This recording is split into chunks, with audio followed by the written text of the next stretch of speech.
Pendidikan Agama Kristen dan Budi Pekerti bersama Teni Salika, Iman di dalam Kristus. SMP kelas 8 pertemuan keempat. Shalom, jumpa lagi dengan Bu Teni. Di pembelajaran ini kita akan menyanyikan sebuah pujian untuk mengawali pembelajaran hari ini dengan judul Yesus padamu. Kau Tuhan, penolong dalam hidupku, ku percaya hanya kepadamu. Kau pegang tanganku dan tuntun langkahku. Yesus, kau perlindunganku. Kau Tuhan, kekuatan dalam hidupku, penolongku dalam kesesakan. Kau gunung batuku dan pertahananku. Yesus, kau kemenanganku. Panggil nama Yesus.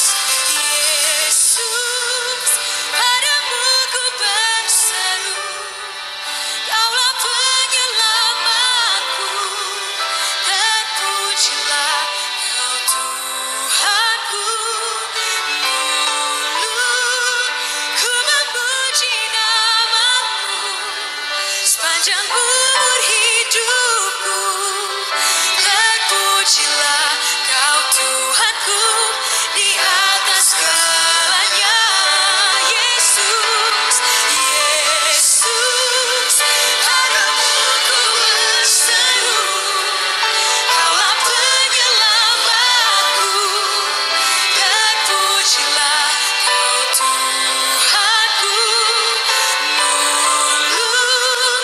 Ku memuji namamu sepanjang umur hidupku.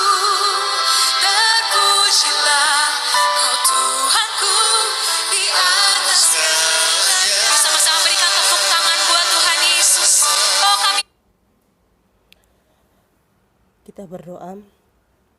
Yesus, tempat kami berseru, terpujilah namamu yang telah memelihara hidup kami dalam belajar maupun dari rumah. Karena kasih setiamu melingkupi kami, sembuhkanlah yang sakit, hiburkanlah yang berduka, kuatkanlah yang lemah, sehingga kami tetap berdiri teguh dalam panggilan-Mu. Pembelajaran kami dari awal sampai akhir kami taruhkan dalam naungan-Mu saja, dalam nama Tuhan Yesus Kristus. Amin. Mengapa orang Kristen menaruh imannya di dalam Kristus? Yohanes 14 ayat 6 berbunyi, Akulah jalan dan kebenaran dan hidup. Tidak ada seorang pun yang datang kepada Bapa kalau tidak melalui aku. Inilah janji kepastian yang Yesus sendiri katakan untuk meyakinkan orang-orang yang percaya kepada Dia. Bagaimana dengan kalian? Untuk itu, marilah kita belajar untuk lebih meyakinkan diri kita bahwa kepastian ini yang Yesus janjikan haruslah kita pegang teguh sampai kedatangan Dia yang kedua kali menjemput kita dan mengadili kita dari muka bumi ini. Iman di dalam Yesus Kristus karena Ia adalah jalan. Rasul Yohanes mengajarkan hal yang berbeda, bahwa hanya ada satu cara, ada satu jalan, dan ada satu akses masuk ke surga, yaitu melalui Yesus Kristus. Tidak semua orang dapat menghampiri Allah yang Maha Kudus karena ketidakpengertian dia dan juga karena keberdosaan dia. Dalam perjanjian lama, hanya imam besar yang dapat masuk ke dalam ruang Maha Kudus mendekati tabut perjanjian sekali dalam setahun. Namun, pada saat Yesus mati di kayu salib, tabir atau tirai ruang Maha Kudus itu terbelah sehingga semua orang bisa melihat ke dalam. Tidak lagi dikhususkan hanya untuk para imam besar saja yang dapat menghampiri Allah, tetapi semua orang yang percaya kepada Yesus mampu datang menghampiri Allah untuk lebih dekat dan juga mengutarakan sendiri semua beban hidup dia yang dia rasakan selama dia menerima dan juga percaya kepada Yesus, bahwa Yesus mampu memberikan kelegaan kepada dirinya. Kita akan belajar sama-sama tentang ruang Maha Kudus. Di pembelajaran selanjutnya akan ada pembahasan tentang Bait Allah, tetapi di sini Bu Teni akan menjelaskan sedikit ya, supaya kalian bisa punya bayangan begitu. Ruang Maha Kudus ada di dalam tabernakel, yang artinya tenda, tempat tinggal atau kemah suci ya, merupakan tempat suci di mana Allah memilih untuk bertemu dengan umatnya. Saat umat Israel keluar dari tanah Mesir menuju ke tanah perjanjian, mereka harus membuat sebuah tenda yang Tuhan rancangkan sendiri melalui Musa. Kemudian mereka bangun supaya Allah bisa datang bertemu dengan mereka melalui kemah atau tenda ruang Maha Kudus ini. Dan di dalam tenda itu ya, di dalamnya terdapat ruang Maha Kudus, di mana tempat imam besar bertemu dengan Tuhan. Pada saat itu hanya imam besar yang bisa bertemu dengan Tuhan, dan hanya imam besar yang bisa menjadi perantara antara umat Israel dengan Tuhan. Tapi pada saat itu Tuhan Yesus menyempurnakan karyanya di kayu salib. Dia merobek tirai yang memisahkan ruang Maha Kudus itu dan menghapus pengkhususan suatu ruangan hanya untuk Allah dapat bertemu dengan imam besar, menjadi Allah bisa bertemu dengan semua umat Israel, di mana sampai saat ini kita sendiri, setiap orang bisa dengan penuh keyakinan dapat bertemu dengan Allah.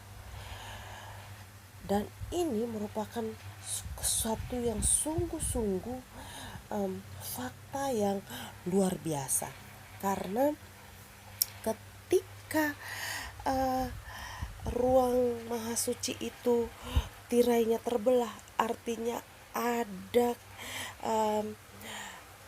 kesempatan, ada keistimewaan bahwa kita diberi waktu, diberi ruang untuk datang sendiri menghadap Tuhan, membawa semua apa yang ada dalam diri kita untuk melaporkan kepada Tuhan supaya Dia membereskan semua masalah kita. Jadi keistimewaan dari ruang Maha Kudus adalah satu, supaya kamu belajar ya seperti ini. Disinilah berada tabut perjanjian, sehingga ketika imam besar masuk, dia harus menyucikan dirinya dan kemudian dia mengenakan pakaian yang khusus, yang sangat-sangat khusus untuk masuk ke dalam tempat itu, karena tabut perjanjian adalah lambang kehadiran Allah. Yang kedua, ketika dia masuk ke sana, dia akan memercikan darah ke atas tutup tabut yang disebut tutup penghapus dosa. Di sini Bu Teni sudah tandahkan dengan sebuah lingkaran. Artinya dia hanya masuk setahun sekali pada saat hari raya Yom Kippur, hanya untuk menghapus dosa dunia, dosa manusia, dosa umat Israel saat itu, dengan mempersembahkan korban penebusan berupa darah dari anak domba jantan. Keistimewaan yang ketiga adalah ruang Maha Kudus merupakan lambang kehadiran Tuhan. Disinilah Tuhan berbicara kepada imam besar. Yang keempat, tempat disimpannya kedua loh batu yang berisi 10 hukum Allah yang dituliskan oleh Musa. Dan yang kelima, bahwa ruang Maha Kudus ini hanya boleh dimasuki oleh imam besar pada hari raya Yom Kippur atau hari raya penghapusan dosa.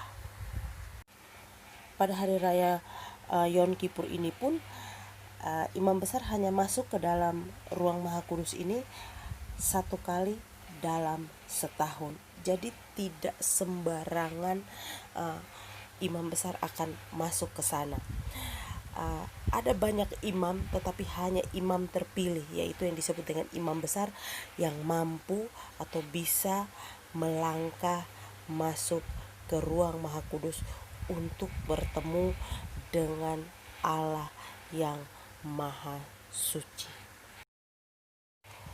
Mengapa kita menaruh iman di dalam Kristus? Karena Ia adalah kebenaran. Tetapi saatnya akan datang dan sudah tiba sekarang bahwa penyembah-penyembah benar akan menyembah Bapa dalam roh dan kebenaran, sebab Bapa menghendaki penyembahan yang demikian. Allah itu roh, dan barang siapa menyembah Dia haruslah menyembahnya dalam roh dan kebenaran. Yohanes 4 ayat 23 sampai 24.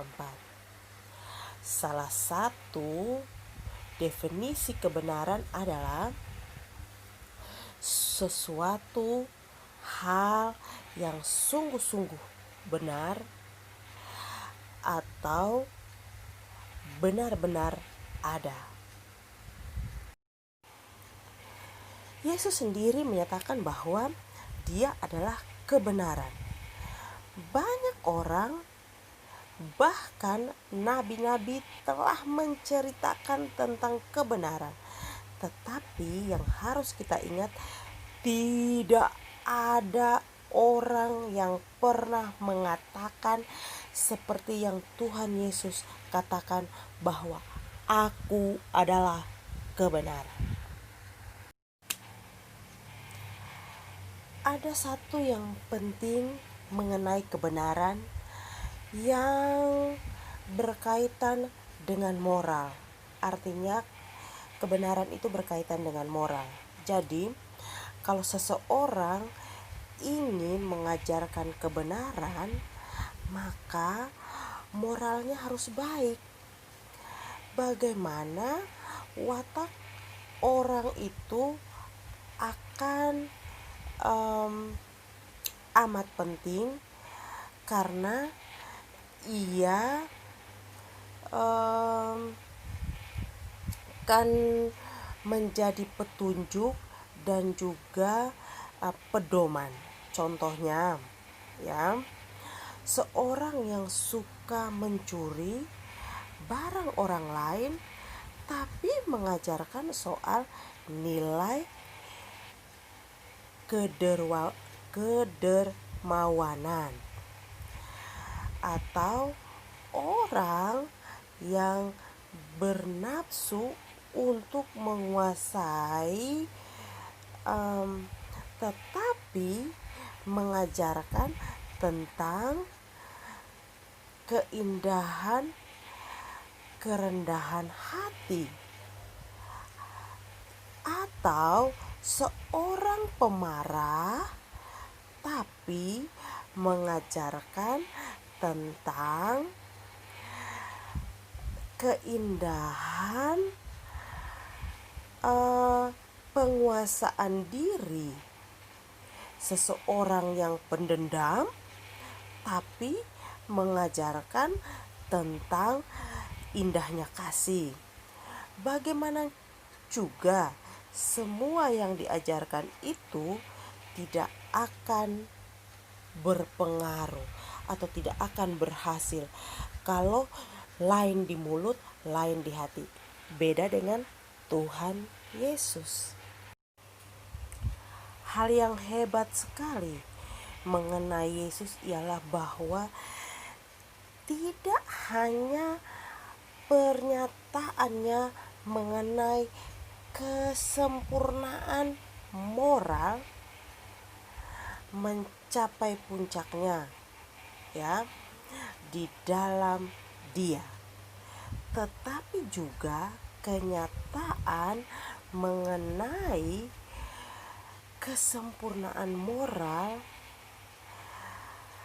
Hal ini mendapatkan realisasinya dalam Dia atau di dalam diri Yesus, dan Ia atau di dalam Yesus telah berkata dengan jelas kepada kita, akulah kebenaran. Kebenaran-kebenaran moral tidak bisa disampaikan hanya dengan kata-kata, tapi harus dengan contoh. Justru itulah yang tidak dapat dilakukan oleh guru-guru manusia yang terbesar sekalipun. Tidak ada guru di dunia ini yang pernah menghayati dan menerapkan sungguh-sungguh kebenaran sepenuhnya sesuai dengan apa yang ia ajarkan. Banyak orang dapat mengatakan, aku telah mengajarkan kebenaran kepadamu, tetapi tidak ada yang dapat berkata, akulah jalan kebenaran, selain Yesus Kristus sendiri yang dengan tegas, dengan lantang, dengan penuh percaya diri mampu mengatakan bahwa akulah kebenaran. Perkataan ini juga memberikan makna bahwa Ia mampu mengalahkan maut dengan bangkit pada hari yang ketiga. Sehingga ketika ia bangkit, ia menjanjikan kehidupan bagi yang mau percaya untuk mendapatkan hidup kekal, sama seperti Yesus dapat mengalahkan maut. Hidup sama dengan tidak mati.